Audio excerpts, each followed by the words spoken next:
Welcome to Family Skill. Now, we are going to make apple pie in this episode.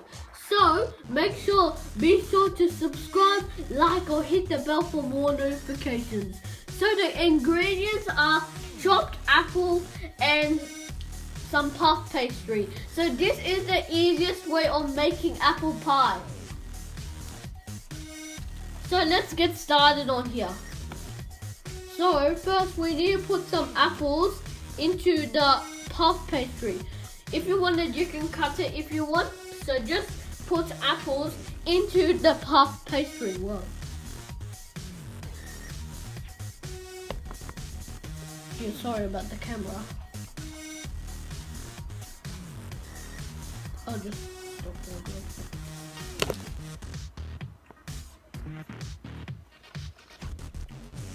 Then you put it here.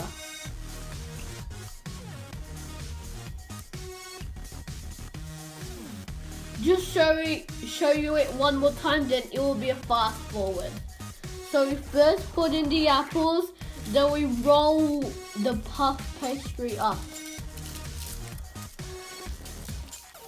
Whoa, sorry about that. That was bad.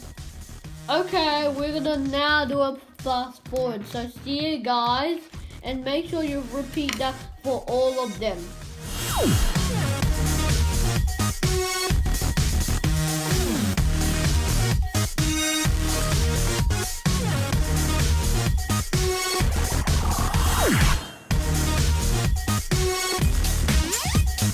So, we're back and we have done all of this.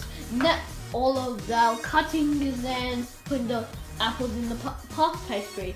So now, what we have to do is we have to set our oven on 180 degrees before you put in the delicious apple pie. Which I said delicious, did I?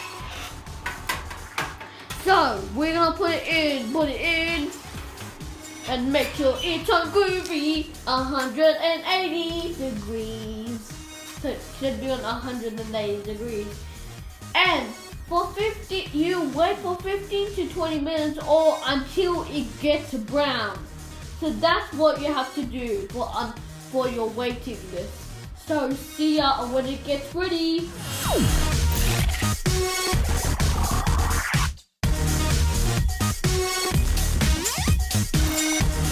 So this is now what the apple pie will look like. So it will look wonderful, tasty and delicious. You can enjoy this with tea, coffee or any other cold drinks. So it will look tasty. If you wanted to put some sauce or anything you want to do with that, you can do that. So thanks for watching. Please subscribe, hit the like button if you like it, and hit the bell for more notifications. So see y'all when our next video will come on how to make apple pie a different way. So see y'all on our next video. Thanks for watching this video.